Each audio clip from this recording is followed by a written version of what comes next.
Bonjour à vous tous.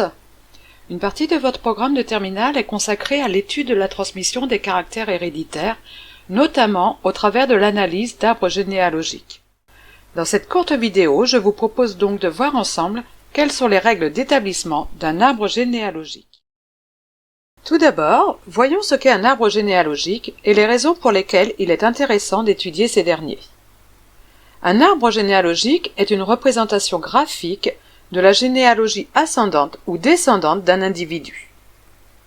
En génétique, les arbres généalogiques indiquent la répartition d'un ou plusieurs phénotypes au sein d'une famille. Rappelons que le phénotype désigne l'ensemble des caractères observables ou décelables chez un individu.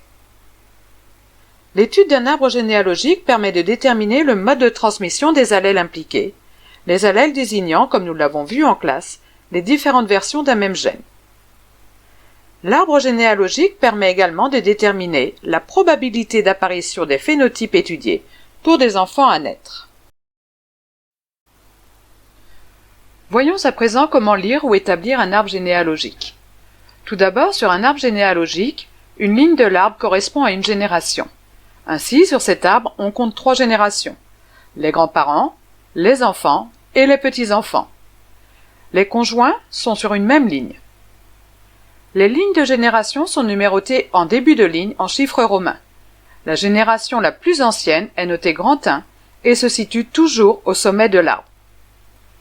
Les individus d'une même génération sont numérotés de gauche à droite en chiffres arabes à partir de 1. Au sein d'une même fratrie, l'aîné des enfants est toujours situé à gauche.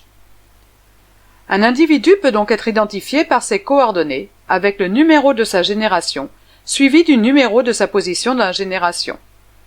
L'individu repéré par une flèche sera donc noté individu 2, 4. La construction d'un arbre généalogique utilise des symboles internationaux. La forme des symboles renseigne sur le sexe de l'individu. Les hommes sont représentés par des carrés, tandis que les femmes sont représentées par des ronds. Un losange désigne un individu dont le sexe n'est pas connu. Ainsi, sur cet arbre, on compte au total 5 hommes, 5 femmes et un individu dont le sexe n'est pas connu, car pas encore né. La couleur des symboles permet de connaître le phénotype de l'individu.